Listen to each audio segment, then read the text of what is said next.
మంత్రి గారు స్పీచ్ అయిపోయినాక నేను మాట్లాడినా, మధ్యలో వాళ్ళ ఆబ్జెక్ట్ ఆయన ముగించిన తర్వాతనే కదా సార్ మాట్లాడింది. అబద్ధాలేంది? 125 రోజులు పెంచినట్టే గొప్పగా ఉంది. మరి రాష్ట్రం మీద భారం వేసే అధికారం మీకు ఎక్కడిది అంటున్నా?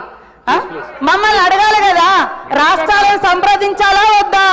రాష్ట్రాల యొక్క చర్చ ఈ అసెంబ్లీలో చర్చ పెట్టి మేము ఆ చట్టాన్ని ఆమోదించాలా లేదా, మాకు ఒక అవకాశం ఇవ్వాలా వద్దా? మీరు 40% మీరు భరించురంటే మేము అప్పుల కుప్పగా ఉన్నాం, మరి ఇబ్బందులలో ఉన్నాం. మా సిచ్యువేషన్ కూడా అర్థం చేసుకోవాలి అధ్యక్ష. ఇవాళ అంబేద్కర్ గారి గురించి ఏదో అంటున్నారు. అంబేద్కర్ అంటే ఏమొస్తుంది? స్వర్గాన్ని తలుసుకోండి అని వీళ్ళ నాయకుడు అమిత్ షా గారు పార్లమెంట్లో చెప్పడం జరిగింది. అంబేద్కర్ గారు అంటే భారత రాజ్యాంగ నిర్మాత. ఆనాడు మొదటి నెహ్రూ గారి ప్రభుత్వంలో కూడా ఆ రాజ్యాంగాన్ని ఆమోదించడం జరిగింది.